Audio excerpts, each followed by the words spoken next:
Assalamualaikum warahmatullahi wabarakatuh.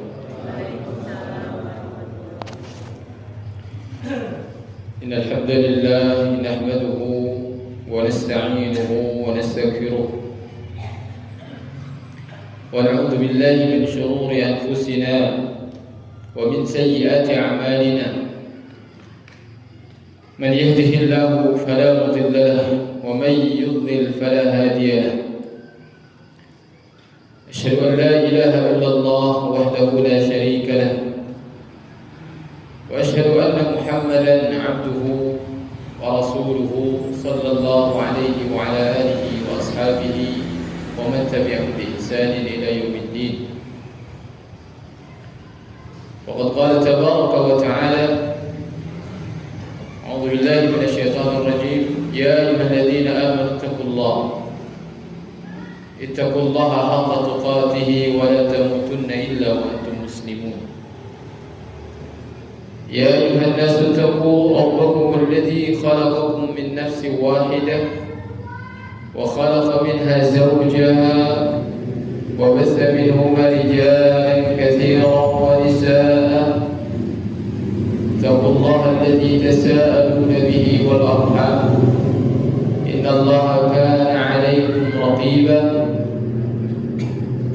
يا أيها الذين آمنوا اتقوا الله وقولوا قولا سديدا يصلح لكم أعمالكم ويغفر لكم ذنوبكم ومن يطع الله ورسوله فقد فاز فوزا عظيما. ثم أما بعد. Hadirin jamaah, semoga senantiasa dirahmati oleh Allah Subhanahu wa taala. Alhamdulillah, pada kesempatan malam hari ini Allah memberikan kepada kita taufik untuk hadir di majlis ini, sama-sama duduk di majlis ilmi dalam rangka kita belajar Al-Quran, dalam rangka kita menunaikan perintah Allah di dalam Al-Quran. Allah berfirman, Kitabun anzalnahu ilaika mubarakun, kitab yang telah kami turunkan kepada engkau, yaitu Nabi kita Muhammad SAW, yang penuh dengan berkah, liyadabbaru ayati, agar kalian mentadabburi ayat-ayatnya. Tidak diragukan lagi hadirin bahwasanya kita ngaji tafsir itu adalah dalam rangka mempelajari Al-Quran, dalam rangka kita tadabbur Al-Quran, supaya kita faham isi dan kandungan-kandungan Al-Quran. Kalau selama ini kita mungkin hanya sebatas menghafal, itu pun bagi yang menghafal. Bagi yang menghafal saja belum dikatakan sebagai ahlul Quran kalau belum memahami apa yang dia baca, kalau belum dia faham apa sudah tujuan Al-Quran ini. Di mana pada kesempatan malam hari ini kita akan membahas surah At-Takatsur. Pada bulan yang lalu kita membahas surah Al-Qari'ah. Ya, memang secara urutan harusnya At-Takatsur dulu, namun kita dahulukan surah Al-Qari'ah karena memang urutannya seharusnya demikian, karena ada keterkaitan antara surah Al-Qari'ah dengan surah At-Takatsur. Jadi Al-Qari'ah dulu yang kita bahas. Namun sebelumnya, seperti biasa, mari kita baca terlebih dahulu secara bersama-sama. A'udzu billahi minasy syaithanir rajim. A'udzu billahi minasy syaithanir rajim. Bismillahirrahmanirrahim.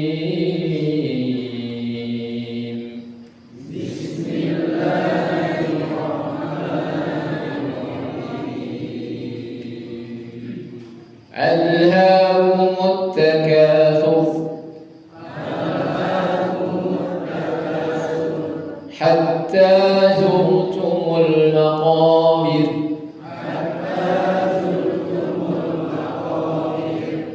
كلا سوف تعلمون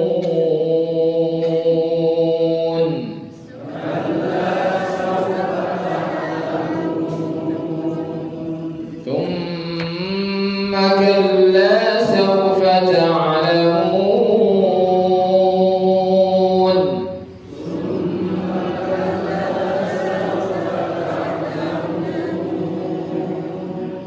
كلا لو تعلمون علم اليقين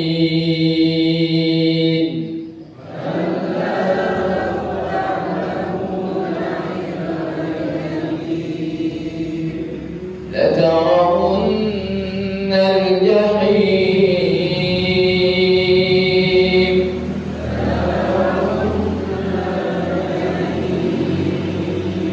ثم لترونها عين اليقين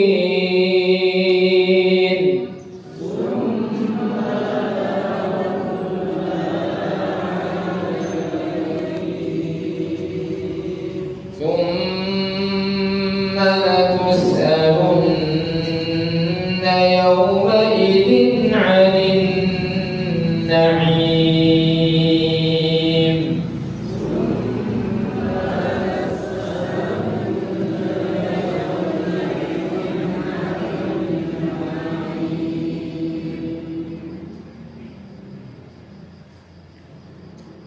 Jemaah hadirin wal hadirat rahimani wa rahimakumullah. Surah At-Takatsur ini jumlahnya 8 ayat. Namun kandungannya berat. Kandungannya berat. Berat untuk mengamalkannya. Dan memang Al-Quran secara umum ya, kandungannya itu berat. Ilmu agama itu berat. Bahkan Allah mensifatinya di dalam surah Al-Muzammil qawlan thaqila, perkataannya berat. Karena kata Imam Malik tidak ada ilmu yang ringan, semuanya berat. Semuanya akan diminta pertanggungjawaban oleh Allah Subhanahu wa taala di hari kiamat.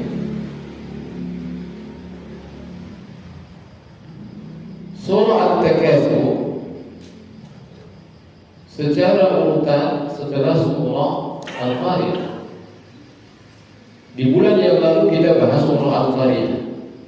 Di dalam surah Al-Qari'ah disebutkan tentang dua kelompok manusia yang nanti kehidupannya Allah akan ridhoi, dan satu kelompok lagi dia akan masuk ke dalam neraka hawiyah. Dikatakan neraka hawiyah itu karena masuknya itu manusia ketika masuk ke dalam neraka tersebut kepala dulu jungkir dia, kepala dulu yang masuk ke dalam neraka tersebut. Dua kelompok itu. Kelompok yang pertama adalah kelompok orang-orang yang timbangan kebaikannya penuh sehingga berat. Kelompok yang kedua adalah kelompok manusia yang timbangan kebaikannya itu ringan sehingga dia melayang ke api neraka. Alhamdulillah. Ya. Nah, surah At-Takatsur ini adalah gambaran suatu kelompok yang timbangan amalan kebaikannya itu ringan, kuota kebaikannya itu kosong. Ada sebabnya. Apa itu sebabnya? Ya surah ini yang akan kita jelaskan. Allah berfirman di awal surah ini, Alhaakumut Takatsur. Alhaakumut Takatsur, bermegah-megahan telah melalaikan kalian, kata Allah Subhanahu wa taala. Ya. Jadi tadi kaitannya jelas antara surah Al-Qari'ah dengan surah At-Takatsur, karena sikap bermegah-megahan itulah yang akan menjadikan seseorang kuota kebaikan dia akan ringan. Maksudnya bagaimana? Jadi maksudnya kita itu diciptakan oleh Allah, kita diperintahkan oleh Allah itu setiap harinya, para hadirin, para bapak, para ibu yang Allah rahmati, setiap harinya kita diperintahkan oleh Allah untuk mengisi kebaikan, mengisi timbangan kebaikan kita dengan amalan saleh.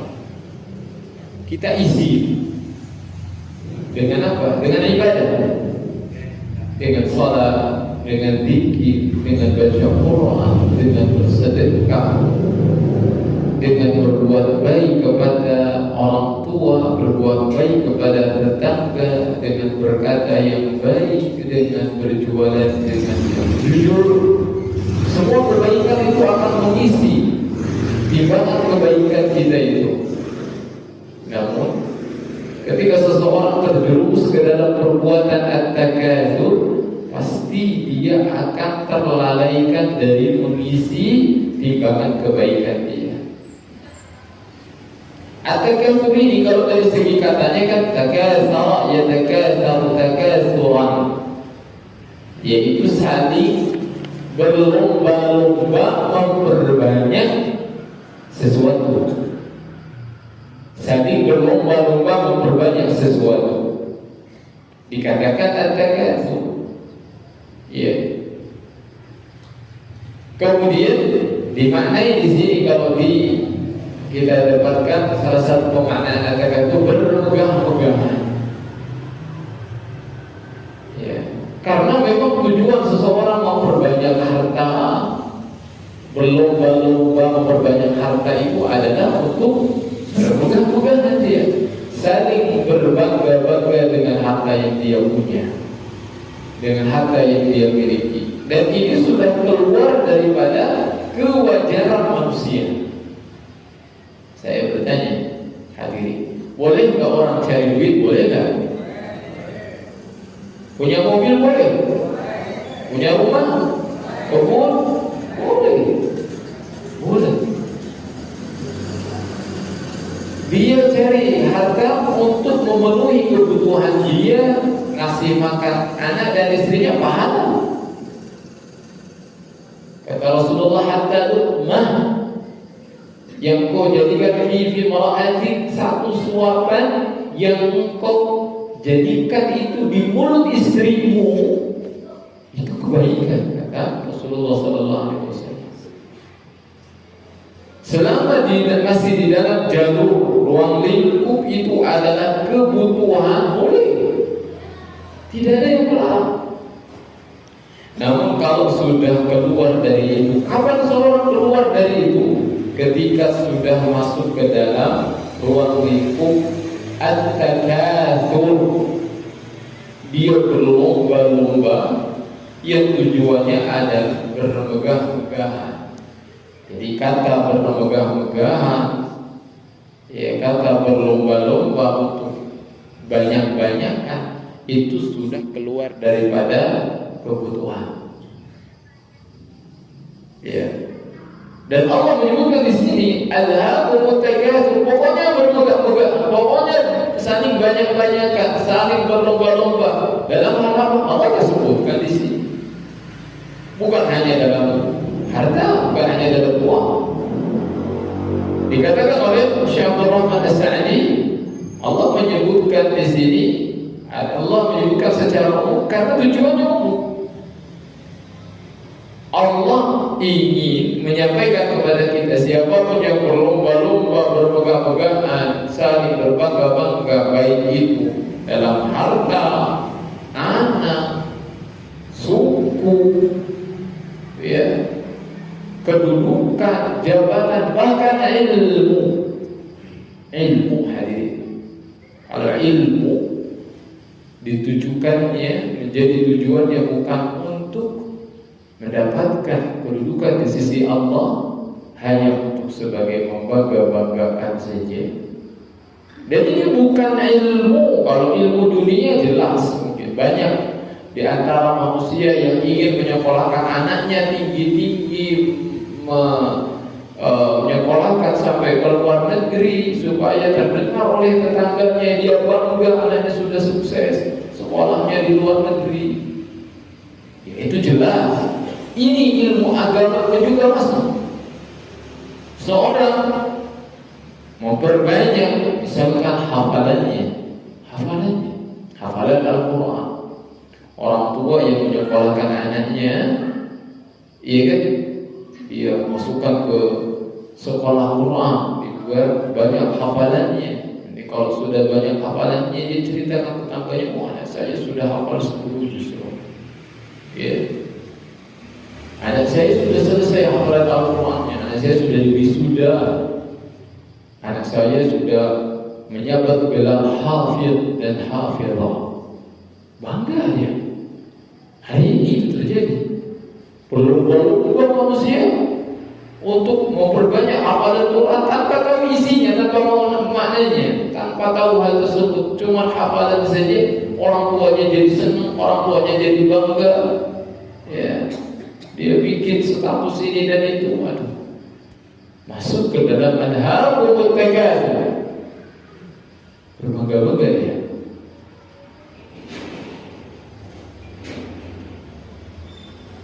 Jadi kalau seseorang sudah keluar daripada konteks kebutuhan rumah, ya, rumah sesuaikan dengan kebutuhan seharusnya. Ya, punya anak satu berarti untuk anaknya satu kamarnya, kemudian untuk dia suami istri ya satu kamarnya, 2 cukup. Ya hari ini kan beda kenyataannya. Rumahnya diperbesar, kamarnya diperbanyak, keturunannya dipersedikit. Itu tidak aneh. Terus siapa yang nempatin? Jin suruh tempat, suruh tinggal di kamarnya gitu. Iya, kalau nggak tinggalin sama syaitan, sama jin rumah. Dia sudah tahu, dia sudah pegang prinsip, cukup 2 saja katanya. Tapi dia tetap bangun rumahnya buat nanti. Siapa ya dapatin itu? Dia perbanyak tuh rumah dia, dipertinggi rumah dia, diperluas rumah dia. Padahal dia tidak membutuhkannya. Kendaraan pun juga sama.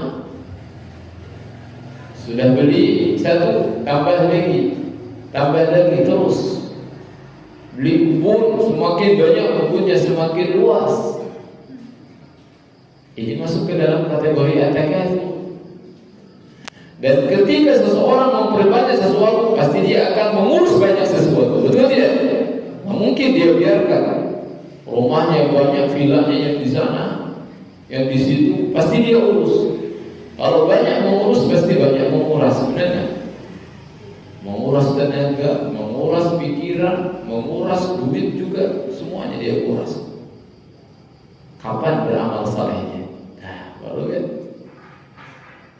Kapan beramal salehnya? Jadi orang yang masuk ke dalam at-takatsur ini, pasti dia akan kehilangan waktu untuk beramal saleh. Makanya tadi saya katakan kaitan surah Al-Qari'ah dengan at-takatsur ini jelas. Allah perintahkan seseorang untuk memperbanyak timbangan amal kebaikan dia, kuota kebaikan dia. Dia beramal saleh. Dia gunakan untuk saling berbangga-bangga, hilanglah kesempatan dia. Waktu nggak bisa dibeli, waktu nggak bisa dikembalikan lagi. Iya. Ya. Membangga-banggakan sesuatu apalagi yang tidak bermanfaat. Apa itu yang tidak bermanfaat? Koleksi. Orang kalau sudah jatuhnya ke koleksi udah.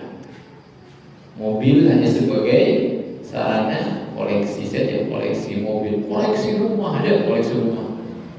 Ini aja ya, cari kontrakan susah. Ini ada orang-orang koleksi rumah, ya, koleksi mobil, semuanya tidak bermanfaat, maka otomatis akan menguras waktu dia.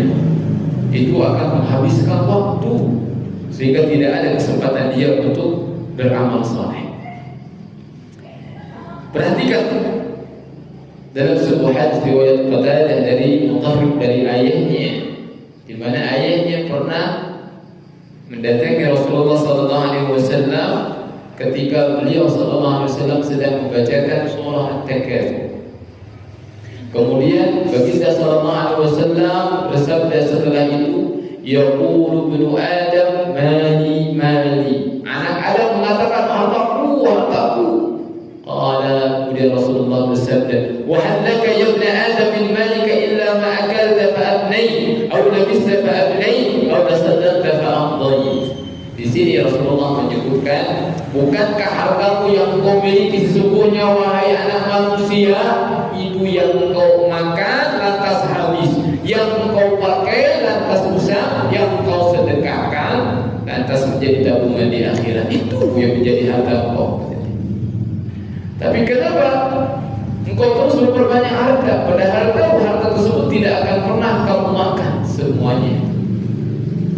Engkau terus banyak mengoleksi pakaian, tidak sempat memakai semuanya. Jadi koleksi saja. Sedangkan engkau bakhil, tidak mau bersedekah, padahal sedekah itulah yang sejatinya menjadi harta kita untuk selama-lamanya. Seorang yang dihidangkan dengan hidangan, bahkan minuman yang di depan saya ini, entah ini menjadi milik saya atau bukan, karena belum tentu saya minum semuanya. Harta yang disimpan oleh Bapak Ibu sekalian yang sekarang berada di rumah, mau emasnya, mau peraknya yang ditabung, belum tentu. Ya, karena biasanya pemilik mobilnya meninggal, mobilnya nggak mau ikut dikubur. Apa? Ya, pengen tinggal aja di dunia, pengen tinggal aja di dunia. Pemilik emasnya mati, emasnya nggak mau ikut dikubur. Ya, jadi jelas harta yang sungguhnya milik kita itu yang kita makan. Yang kita makan baru alhamdulillah itu yang sudah sampai ke lambung ini baru yang menjadi milik kita. Ada di depan kita makanan yang banyak belum tentu. Sehingga kalau kita betul-betul perhatikan, kadang-kadang ya ukuran harta setiap manusia itu sama. Karena makannya sama satu piring. Ya wah, jarang-jarang ada yang makan satu kali 3 piring ya. Yang kaya, yang miskin pun sama satu piring semuanya. Walaupun dihidangkan dengan hidangan yang banyak, sangat tetap yang masuknya dengan kadar lambung dia. Itu yang masuk. Cuma bedanya rasanya saja. Pun yang dirasakan itu cuma sampai ke sini saja, nggak sampai ke sini. Antara ikan asin dan ayam itu sama kalau sudah di sini, ya. Jadinya juga sama. Cuma di mulut saja. Jadi nikmat itu sebentar saja. Nikmat itu sebentar. Gitu. Itulah kata Rasulullah, harta yang kau makan itulah harta. Dan yang kau pakai sampai sobek, usang, warnanya berubah, itulah harta kita sesungguhnya. Tetapi yang masih bagus nih, koleksi bajunya, mohon maaf itu belum tentu menjadi hartanya, nanti akan diwariskan. Ya, makanya kata Rasulullah SAW, ya tukangul mayyita thalathatu, yang mengikuti mayit itu ketika dia diantar ke kuburannya ada 3. Fayarji'u ithnani wa yabqa ma'ahu wahid, yang 2 pulang lagi, yang 1 baru nemenin dia. Yatba'uhu ahluhu wa maluhu wa amaluhu, yang ikutin dia itu keluarganya, kemudian hartanya, kemudian amalnya. Fayarji'u ahluhu wa maluhu, maka keluarga dan hartanya pulang. Sedangkan yang menemani dia hanya amalannya, yang setia menemani dia hanya amalan. Seorang boleh jadi dihantarkan dengan mobil, ya, mobilnya itu terakhir dia pakai mobilnya, mobil yang mewahnya, dia antar pakai mobilnya, tapi nggak ikut mobilnya, pulang lagi. Demikian juga suami mengantarkan istrinya yang sangat dia cintai semasa hidupnya, mengantarkan anaknya yang dia cintai semasa hidupnya. Cinta sih cinta, tapi gak mau dikubur bareng-bareng, gak mau kan? Sama. Bahkan gak mau juga sampai semalaman. Kalau sudah datang maghrib dia pulang, takut dia. Jadi sayang nemenin anak, nemenin istri, pulang juga. Ya. Gitu. Jadi kita nih, kalau suami nanti akan dibegitukan sama istri, istri juga sama akan dibegitukan sama suami. Pulang lagi, kawin lagi, nikmatin harta yang ditinggal. Begitulah sejatinya kehidupan manusia. Jadi harta yang dimakan, harta yang dipakai, ya sampai usaha. Yang terakhir itu adalah sedekah. Itu termasuk yang ketiga itu betul-betul harta kita. Padahal orang lain menyangkanya ketika disedekahkan mungkin bukan milik dia, justru itulah milik dia yang paling sempurna yang akan dia dapatkan di akhirat. Makanya ketika disembelih seekor kambing, Rasulullah SAW mengatakan kepada istri-istrinya, tolong bagikan. Setelah dibagikan, bertanya kepada ibunda Aisyah, wahai Aisyah, apa yang tersisa? Kata beliau, qala baqiya ma baqiya illa katifuha. Tidak ada yang tersisa wahai Rasulullah kecuali pundaknya. Tapi apa kata Rasulullah SAW? Baqiya kulluha ghair katifiha. Yang tersisa itu seluruhnya kecuali pundaknya. Malah dibagi kata Rasulullah. Kata istrinya, ya Rasulullah, habis semua dibagikan. Ya, artinya kita nggak kebagian, yang tersisa cuma pundaknya saja. Kata Rasulullah, tersisa semuanya kecuali pundaknya. Artinya yang disedekahkan itulah milik kita, buat kita. Yang kita makan hari ini belum tentu menjadi milik kita nanti di akhirat. Ya habis saja jadi potongan gitu. Itu kata baginda sallallahu alaihi wasallam. Oleh sebab itu, seorang muslim itu harus pintar, harus cerdas. Seorang yang beriman kepada Allah Subhanahu wa taala, ketika dia ingin menabung, tabunglah harta tersebut di langit. Tabunglah harta tersebut di langit. Yakin sekecil apapun yang disedekahkan, kemana pun dia sedekahkan, ke masjid, membangun masjid, menyantuni fakir miskin, anak yatim, ya ngasih tetangga, itu akan dia dapatkan kelak di akhirat. Yakin, saya yakin. Nah, namun Allah Subhanahu wa taala berfirman, "Alhaakumut takatsur hatta zurtumul maqabir," sampai kalian ziarah kepada kuburan. Ziarah kubur maksudnya bukan. Maksud di sini adalah kita sendiri yang akan menziarahi tempat kita. Kita akan sampai kepada tempat berbanding kita di kuburan. Di mana? Di barzakh. Dan barzakh ini barzakh yang disebutkan di sini, hatta zurtumul maqabir, sampai kalian berziarah. Kenapa pakai kata ziarah? Karena berziarah itu umumnya sebentar, Pak. Orang berziarah itu sebentar. Kata-kata ziarah itu sebentar, tidak selama-lamanya ziarah itu. Berarti seorang berada di barzakh itu sebentar. Lamanya di mana? Di akhirat. Memang barzakh itu bukan akhirat, bukan.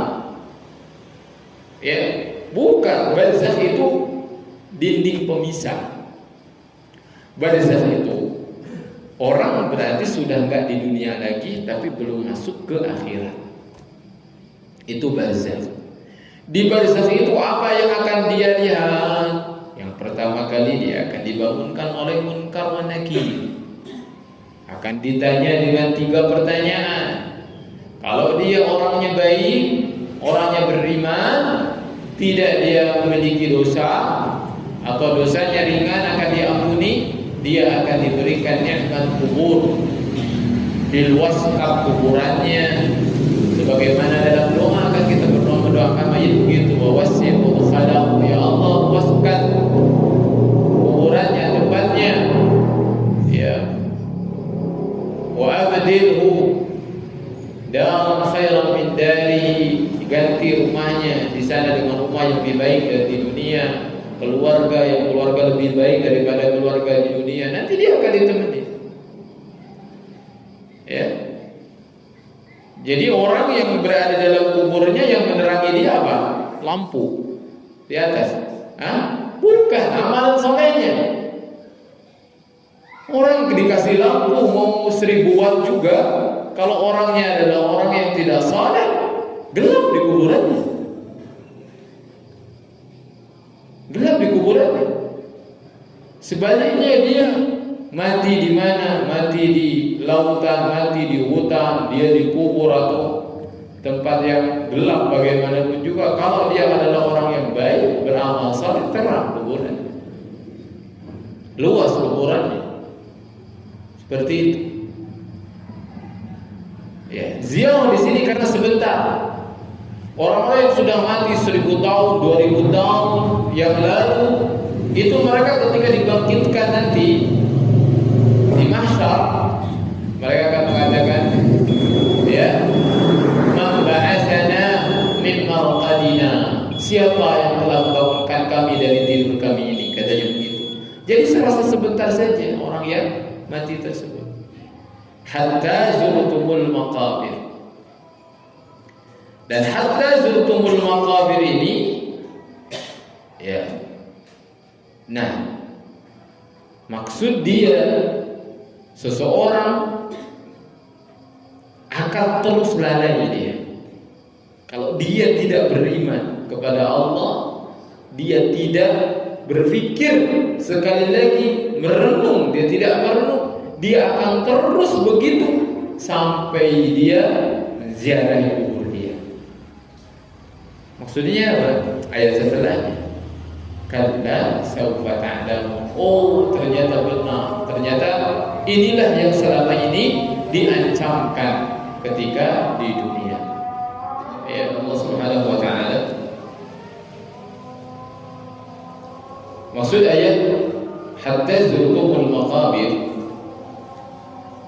itu sebagaimana yang disabdakan oleh Rasulullah, "Lau anna libni Adam wadiyan min dhahab ahabba an yakuna lahu wadiyan." Andaikan anak manusia itu memiliki satu lembah emas, pasti dia menginginkan 2 lembah lagi, kata Rasulullah. Walan yamla'a fahu illa turab. Dan tidak akan ada yang bisa menjadikan dia puas sampai dia berhenti dari angan-angan dan keinginannya kecuali tanah. Maksudnya kecuali kalau dia sudah mati, masuk ke dalam kubur, disumpah itu oleh tanah, baru dia akan berhenti berangan-angan. Selama hidup manusia dan terus dia berangan-angan akan terus sampai mati. Ya. Biasanya dia akan mengatakan nanti, ya, kalau kita sudah punya ini, barulah kita begini, barulah kita soleh. Kalau sudah begini, nanti kita begini. Ya. Padahal selama dia berangan-angan kan terus angan-angannya, nggak berhenti, nggak bakalan berhenti. Angan-angan manusia itu kapan akan berhenti? Ketika mati dia, ketika sudah disumpah oleh tanah mulutnya. Hatta yabda fahu illa turab, wala yabda fahu illa turab. Tidak akan ada yang bisa memenuhi mulutnya, hanya merasa puas dia selain tanah, yaitu kematian. Wa yatubullahu 'ala man taab, dan Allah akan menerima taubat bagi orang yang bertobat. Artinya kita harus segera kembali kepada Allah. Kalau kita sudah cukup, sudah berada dalam kategori kita cukup, kita tidak perlu mencari-cari hal yang itu tidak bermanfaat bagi kita. Kita gunakan saja apa yang kita miliki, dan kita cari apa yang kita butuhkan. Gunakan yang kita miliki, kita cari yang kita butuhkan. Jangan mengumpulkan sesuatu yang tidak kita butuhkan, yang kita tidak pakai. Nanti akan disinggung di ayat terakhir. Kenapa? Ya. Allah berfirman, "Kalla sawfa ta'lamun." Nanti kau juga akan tahu. Kalian akan tahu. Ini teguran keras dari Allah Subhanahu wa taala. Hari ini kalau dikasih tahu, belum tentu dia sadar. Belum tentu sadar. Makanya ayat ini berat bagi kita, karena kadang-kadang kita diingatkan oleh Allah Subhanahu wa taala dengan ayat ini, tapi nggak ada yang berubah. Sampai nanti kita tahu. Tetapi ketika kita tahu hari itu, yaitu nanti kita melihat apa yang kita lihat di alam kubur, di barzakh, sudah tidak bermanfaat lagi. Mau baik nggak bisa, nggak punya kesempatan untuk jadi baik. Mau beramal soleh, waktunya sudah habis. Kalla sawfa ta'lamun. Jadi Allah menegur orang yang sibuk terus mengejar berlomba-lomba untuk memperbanyak dunia, sehingga dia melalaikan dirinya dari ibadah.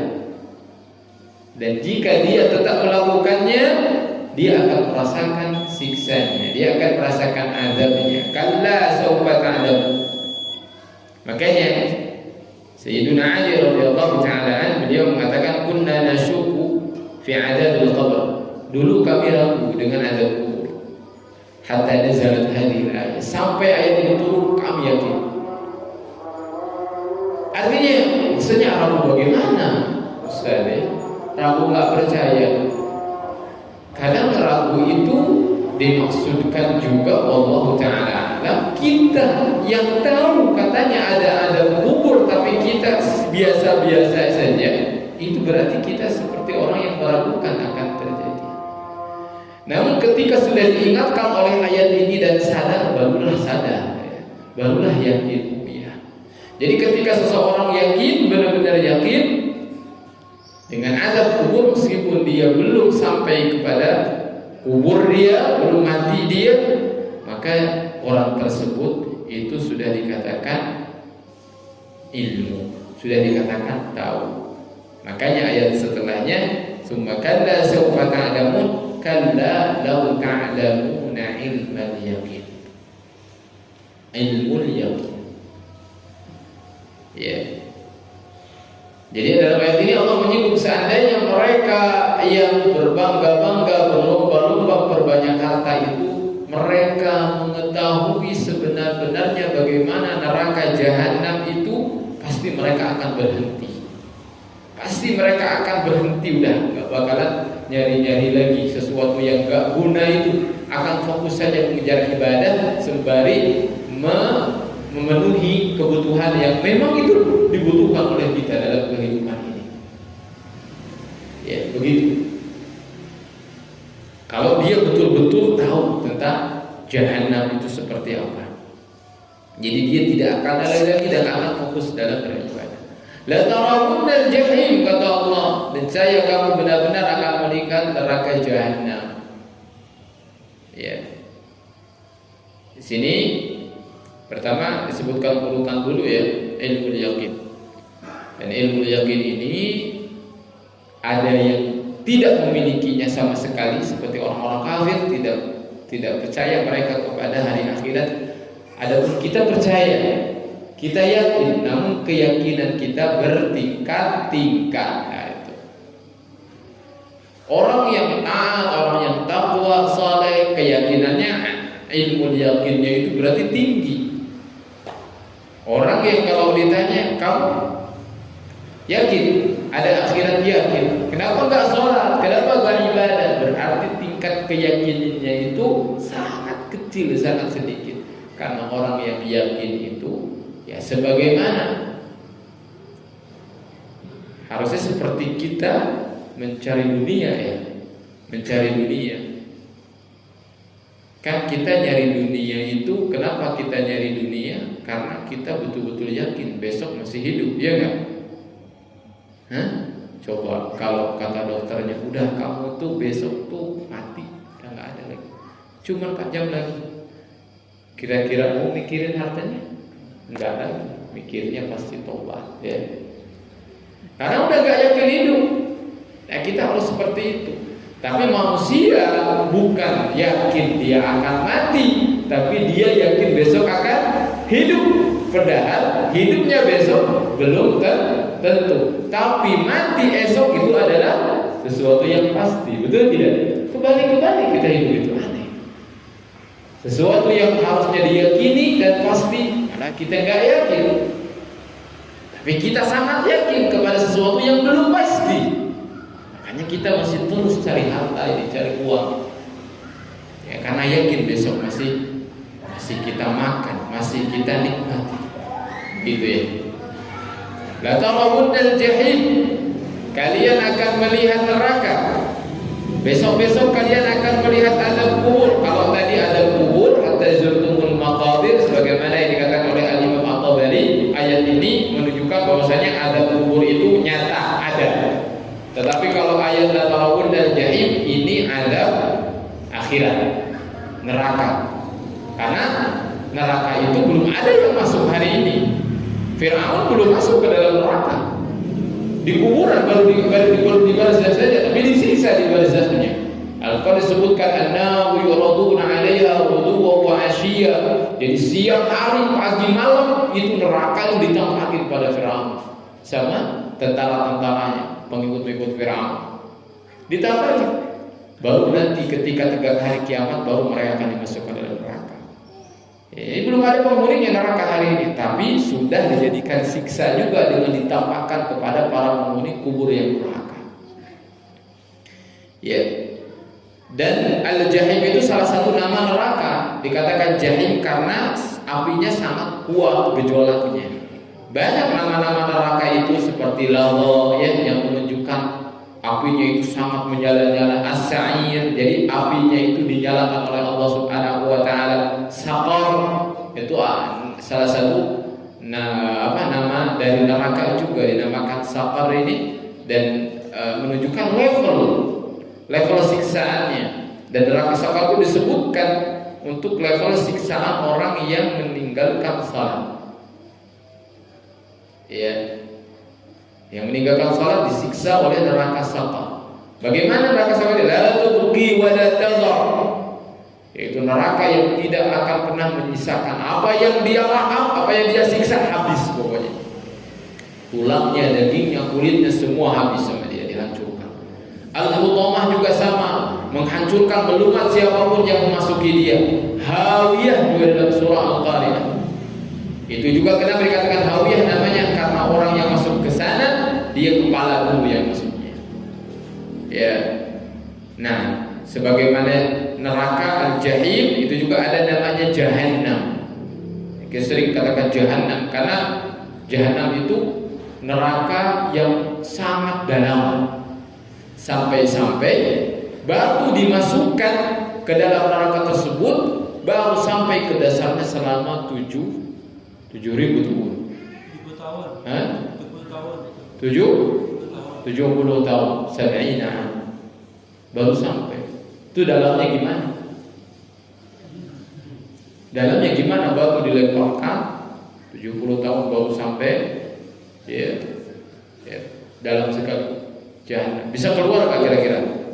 Iya, jelas nggak bisa keluar orang yang masuk kepada jahanam itu. Nah, kemudian Allah Subhanahu wa taala berfirman, la ta'thumma la tarawunnaha 'ainal yaqin. Jadi 'ainal yaqin ini baru ainul yaqin itu akan dirasakan oleh seluruhnya.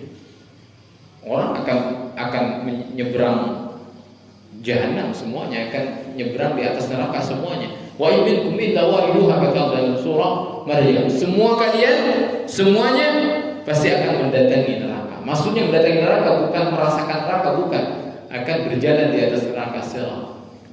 Sirat yang terbentang di atas jahanam itu semuanya akan melintas ke sana, walaupun beda-beda melintasnya. Ada yang seperti angin, ada yang seperti kuda, ada yang seperti unta, ada yang seperti kilat, beda-beda. Bahkan ada yang merangkak, kemudian keluar kaladil yang menyambat dari neraka itu, kemudian dia kena dan di bawah ada juga. Beda-beda tergantung amalannya. Semuanya. Tapi ada yang selamat, ada yang tidak. Tapi semuanya akan melihatnya. Jadi kalau ilmu yakin itu ada yang punya ilmu yakin, ada yang tidak. Orang kafir juga punya ilmu yakin, orang yang beriman punya ilmu yakin. Cuman ilmu yakinnya bertingkat-tingkat. Ilmu yakin itu dengan mata yang meyakinkan, semuanya akan melihat. Muslim, kafir akan melihat. Bahkan orang kafir juga akan diperlihatkan surga oleh Allah. Untuk apa? Untuk menyiksa mental mereka. Mereka disiksa. Lihat orang yang lagi enak-enakan, gimana tuh rasanya? Semakin dia tersiksa, semakin pedih siksaan bagi dia. Ya, dia kalau orang tahunya semua orang disiksa, mungkin dia gimana? Tapi kalau dia tahu, oh ada yang bahagia, makin menyesal dia. Tapi dia tak bisa merasakan surga karena hanya melihat saja. Orang yang masuk surga juga yang tidak disentuh api neraka akan diperlihatkan penghuni neraka supaya dia bersyukur kepada Allah. Ya Allah, alhamdulillah telah menyelamatkan saya dari api neraka. Tapi tidak merasakan api tersebut. Nah, baru nanti ada hakul yakin. Ada ilmu yakin, ainul yakin, kemudian hakul yakin. Tingkatan ilmu. Kalau hakul yakin, orang-orang yang betul-betul merasakannya. Berarti kalau dia masuk tentang neraka, orang-orang betul dia disentuh oleh api neraka. Dia menyentuh surga, merasakan kenikmatan surga, bidadarinya, buah-buahannya, air minumnya, hidangan daging-dagingnya, dia rasakan, baru dia hakul yakin dia. Orang yang disiksa oleh api neraka, ya, dipotong-potong kulitnya, dagingnya, ususnya tercerai-berai, semuanya. Nah, itu berarti dia akan hakul yakin. Ya, nasallallahu subhanahu wa ta'ala salam wa afiyah. Ya, kemudian Allah subhanahu wa ta'ala berfirman, nah, "Tsumma latus'alunna yawma idzin 'anil na'im." Ayat terakhir. Kemudian kalian kelak akan ditanya tentang nikmat. Tentang nikmat. Saya lupa, ya pokoknya akan diingat. Allah akan diingatkan oleh Allah, akan ditanya oleh Allah. Nikmat apa saja yang ditanya? Semuanya. Bahkan dalam sebuah hadis ada nikmatani maghmunun fihi ma katsirun minan nas. Ada dua nikmat yang banyak tertipu kebanyakan manusia. Rasulullah sebutkan nikmat. Apa itu? As-sihat wal farah. Sehat dan waktu luang. Dalam sebuah hadis tidak akan bergeser kedua telapak kaki seorang hamba di hari kiamat sampai ditanya tentang 4 nikmat. Tentang umurnya, bagaimana dia habiskan masa mudanya, bagaimana dia habiskan hartanya, dari mana dia mengambilnya dan kemana dia menghabiskannya, dan juga tentang ilmunya, apa yang dia amalkan dari ilmunya tersebut.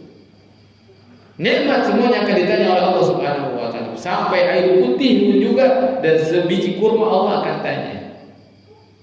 Jangan bilang kita gak dikasih nikmat. Kalau kita hidup berarti kita dikasih nikmat oleh Allah, dan itu akan ditanya oleh Allah Subhanahu wa ta'ala. Ya. Orang yang mencari hartanya dengan harta yang haram, jelas akan ditanya oleh Allah, dari mana kamu mendapatkan harta ini? Dia tidak akan aman.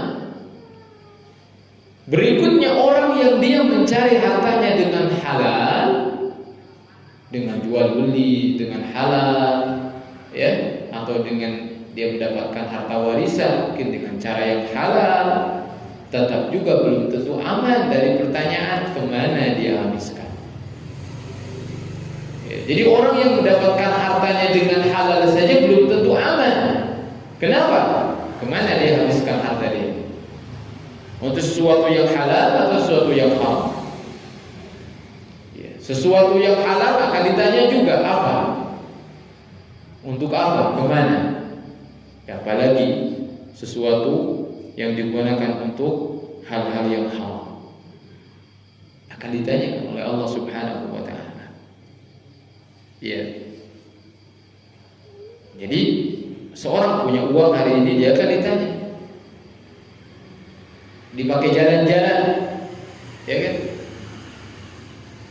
Jalan-jalan yang itu dibolehkan saja akan ditanya, apalagi jalan-jalan yang untuk foya-foya, misalkan dia sesuatu yang gak penting, jalan-jalan ke negeri kafir, misalkan keluar negeri, gak boleh seorang safar itu keluar negeri pada dasarnya. Keluar negeri maksudnya dalam artian ke negeri non-muslim, itu tidak boleh. Ya, tidak boleh. Sekolah pun juga keluar negeri, negeri non-muslim pada hukum asalnya tidak boleh. Kecuali dia sekolah cari ilmu yang tidak ada di negeri muslim, ilmunya tidak ada, dia tidak menemukan, baru dia. Itu pun juga harus ada syarat-syaratnya. Dia harus memiliki iman, ya, yang kokoh untuk bisa menahan syubhat dan juga syahwat. Kalau dia nggak punya benteng itu, haram bagi dia untuk bepergian. Jadi nggak keren jalan-jalan luar negeri, itu nggak keren. Siapa yang bilang keren? Ya, keren itu ya temennya yang bilang keren ketika berbangga-bangga, ketika berlomba-lomba, ketika masuk ke dalam at-takasur. Tapi bagi orang yang paham soal ini, dia nggak bangga, dia nggak penting jalan-jalan ke luar negeri, ya, tanpa ada kepentingan. Tetapi berziarah ke tempat-tempat yang Rasulullah SAW anjurkan berpahala. Berziarah ke mana? Ke Masjidil Haram. Berziarah ke mana? Masjid Nabawi. Berziarah ke mana? Ke Masjidil Aqsa. Cuma 3 saja. Selainnya enggak direkomendasikan. Enggak ada tuntunannya, enggak ada ajaran. Ya, enggak ada. Bahkan tidak boleh. Tasyuddur rihal, tidak boleh melakukan perjalanan illa thalathati masajid, kata Rasul, kecuali hanya ke 3 masjid saja. Masjidil Haram, Masjid Nabawi, Masjidil Aqsa. Tahu Masjidil Aqsa? Di Palestina. Itu kita berpahala berziarah ke sana. Ya, berpahala. Berziarah ke Masjid Nabawi, ke Masjidil Haram, berpahala. Salatnya dilipat gandakan. Tapi kalau berziarah ke Masjid Al-Jabbar itu enggak. Bandung itu enggak jadi pahalanya berlipat-lipat, enggak. Ya, enggak ada. Enggak ada tuntunannya. Ya, baik. Sekedar mampir boleh. Tapi kalau menyengajakan meyakini di sana ada akan lebih pahala gini, enggak ada, enggak boleh. Ya, enggak boleh. Seperti itu. Tapi yang boleh diyakini ada pahalanya lebih besar itu Masjid Nabawi, Masjidil Haram. Silakan lipat-lipat ya pahalanya yang bisa ke sana, masyaallah. Ya. Jadi nikmat itu akan ditanya oleh Allah Subhanahu wa taala. Barang-barang kita akan ditanya. Yang ada di rumah juga akan ditanya semuanya barang-barang. Ya, maka yaitu diusahakan harus terpakai semuanya barang-barangnya. Jangan beli barang yang kita itu enggak butuh. Selain itu juga memang enggak direkomendasikan ya, itu pemborosan juga. Itu juga enggak baik dari mungkin segi ekonomi, itu pun juga tidak baik dari segi agama. Ya, itu akan ditanya oleh Allah Subhanahu wa taala. Nah, jadi usahakanlah ya setelah kita belajar surah At-Takatsur ini, ya kita fokus kepada hal-hal yang menjadi kebutuhan primer kita. Itu. Di luar itu maka koleksi ya, di balik itu koleksi rumah, koleksi mobil, yang lain-lain itu masuk ke dalam At-Takatsur. Nah, yang tidak bermanfaat hanya akan menguras tenaga, pikiran kita dan waktu kita. Beberapa faedah yang bisa diambil dari sini, ya, dari kandungan surah At-Takatsur ini, yang manakala Allah menyebutkan bahwasanya seseorang akan habis angan-angannya itu di mana ketika dia sudah sampai kepada kuburan, berarti kita juga kalau ingin mengingat, kita ingin sadar, maka perbanyaklah berziarah kubur. Berziarah kubur itu boleh, dianjurkan oleh Rasulullah SAW. Ya, dulu sempat dilarang oleh Rasulullah ziarah kubur. Dan ini bagi laki-laki. Kalau bagi wanita tidak disarankan, karena wanita itu lemah wanita itu. Nangis-nangis nanti gak boleh, ya. Nanti nangis-nangis di kuburan gak boleh. Seperti itu. Makanya kalau laki-laki bisa ziarah Apa tujuannya? Kata Rasulullah, "Fazurul qubur fa innaha tudzakkirul maut." Kalau kuburan itu akan mengingatkan kalian kepada kematian. Jadi tujuan utama ingat mati. Karena orang yang mati nggak ingat kita. Cuma kita yang ingat mereka, ingat mati. Ya, gitu. Jadi perbanyak kuburan. Waktu dulu para ulama banyak. Yang mereka bawa kitab, bawa buku, mereka itu apa? Bacanya di kuburan. Kenapa begitu? Karena kata dia, buku ini akan menahan saya dari perbuatan sia-sia. Kuburan pun juga sama akan mengingatkan saya kepada kematian. Begitu. Ya, jadi faedahnya cuma dua saja. Ziarah kubur itu mengingatkan mati dan mendoakan yang mati. Itu aja. Mendoakan yang mati. Ziarah kubur kemana? Ini banyak. Kuburan-kuburan di sekitar kita, kasihan mereka. Mereka perlu untuk didoakan oleh kita. Kalau mau ziarah, cari jangan menyusahkan, yang dekat saja. Ya. Kuburan-kuburan di sekitar kita diziarahi karena memang tujuannya untuk mengingatkan mati dan untuk mendoakan mereka. Bukan berdoa kepada mereka nggak bisa ngapa-ngapain, justru mereka butuh doa kita. Apalagi itu kuburan orang tua kita. Ya, maka kita sebagai anak laki-laki salah satu kewajiban adalah mendoakan mereka. Dalam sebuah hadis ketika Allah Subhanahu wa taala dalam sebuah hadis disebutkan orang tua di kuburan mendapatkan kucuran pahala yang sangat banyak. Dari mana ini katanya? Ternyata itu adalah pahala karena anaknya di dunia itu beristighfar untuk orang tuanya. Ya Allah, ampuni orang tua. Itu jadi orang tua yang dapat pahalanya juga itu. Ketika kita mengatakan ya Allah, ampuni orang tua hamba ya Allah. Itu orang tua yang dapat pahalanya. Kita juga dapat pahala, orang tua juga dapat pahala. Kenapa? Karena Allah Subhanahu tidak menyia-nyiakan. Berarti ketika anak mendoakan orang tuanya, anak itu adalah anak yang saleh. Dalam hadis begitu ya. Ya, semuanya terputus kecuali apa? Apa? Amal saleh. Termasuk juga waladun saleh. Waladun saleh, anak yang saleh yang mendoakan dia, itu tidak akan terputus. Itu akan pahalanya ngalir. Makanya jadi anak saleh. Kalau saya kepada orang tua. Baik.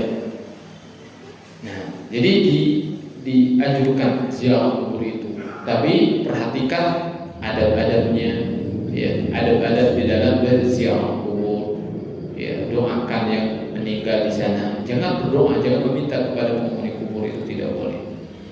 Ya, tidak boleh. Siapapun itu tidak boleh. Tapi kita doakan mereka. Ya, agar mereka mendapatkan ampunan di sisi Allah Subhanahu wa taala, dan kita juga mendapatkan ampunan dari Allah Subhanahu wa taala. Kita juga bisa mengingat kematian, ya, mengingat kematian. Itu faidah untuk berziarah. Nah, itu dianjurkan. Dahulu sempat dilarang. Kenapa dilarang? Karena memang iman para sahabat belum kuat. Para sahabat belum kuat. Mereka baru masuk Islamnya, belum kuat, akidahnya belum kokoh gitu. Ya, belum kokoh karena habis dari masa jahiliyah di mana mereka meyakini roh-roh, meyakini nenek moyang yang sudah meninggal itu, ya, dan mereka jadikan patung katanya bisa menyampaikan kepada Allah. Itu kan semuanya dibersihkan oleh Islam itu. Ya, tetapi setelah kokoh akidahnya, keyakinannya kokoh, baru mereka diizinkan untuk berziarah kubur. Jadi karena manfaatnya besar. Yang kedua faedahnya, ternyata ada keterkaitan antara syahwat dengan syubhat. Orang kafir ini tidak mau meyakini akhirat karena perbuatan mereka yang sangat mencintai dunia. Jadi hati-hati Pak. Ketika seseorang itu dia banyak mencintai dunia, dia sangat berlebihan dalam mengejar dunia itu, maka bisa jadi dia akan terhalang, dia akan terkena syubhat. Apa syubhat itu? Kerancuan dalam agama. Seharusnya memahaminya A, dia malah memahaminya Z gitu. Ya kan? Sama seperti orang kafir. Seharusnya dipahaminya begini, akhirat itu nyata, ada, mereka malah berpikirannya lain-lain. Masa kalau sudah jadi ulama idza kunna turaban wa idhaman inna lamab'utsuna khalqan jadida, kata mereka. Masa kalau kita sudah jadi tulang, kita sudah jadi tanah, masa kita mau dibangkitkan lagi jadi yang baru, kata mereka. Ini aneh gitu. Itu kan subhat mereka, itu otaknya itu bermasalah. Dari mana hal tersebut muncul? Karena mereka saking yang mencintai dunia. Jadi orang yang cinta dunia itu biasanya ya terkena syubhat. Ya misalnya gitu, kalau dia cinta dunia gak mau diingetin, sekali dia ingetin sok suci, kayak kamu tahu kamu tahu saja, ya kan? Kayak surga cuma milik kamu saja. Dia lagi maksiat diingetin, padahal kan benar ya. Orang ingetin itu supaya dia kembali, dia malah bilang kamu kayak sudah yakin kamu bakal masuk surga aja. Itu bermasalah memang otaknya. Error. Meskipun dia cerdas dari segi mungkin dia ada seorang ya yang berpendidikan, tapi kalau ahli maksiat biasanya kalau diingetin begitu jawabannya. Ya, suci lah, ya surga kayak milik sendiri saja lah. Begitu jawaban mereka. Kenapa? Karena mereka cinta dunia, sehingga pikiran mereka juga tertutup untuk memahami kebenaran. Makanya supaya kita menjadi seorang mukmin yang betul-betul beriman kepada Allah Subhanahu wa taala, dua hal ya. Kita hindarkan diri kita dari syahwat, dari hal-hal yang buruk ya. Dari melihat aurat dan lain-lain, supaya hati kita bersih. Kalau hatinya bersih, itu bisa memahami agama ini dengan mudah. Dengan mudah menerima Al-Quran, dengan mudah menerima penjelasan Al-Quran juga bisa gitu. Yaitu ketika hati seorang bersih dari syahwat ya, dari keburukan, maka dia juga akan mudah menerima ilmu. Karena ilmu itu cahaya, kata siapa? Ya, kata Imam Waqi. Ya, betul tidak? Ketika menasihati Imam Syafi'i, ada ilmu nurun ya, wa nurullahi la yuhda lil 'asi, dan cahaya Allah tidak akan diberikan kepada orang yang gemar bermaksiat. Ya, itu saja barangkali pembahasan surah At-Takasur. Mudah-mudahan kita diberikan taufik oleh Allah Subhanahu wa taala untuk bisa mengamalkan kandungan surah At-Takasur ini. Amin ya rabbal alamin. Kita tutup dengan doa kafaratul majlis. Subhanakallahumma rabbana wa bihamdik, asyhadu an la ilaha illa anta, astaghfiruka wa atubu ilaik. Assalamualaikum warahmatullahi taala wabarakatuh.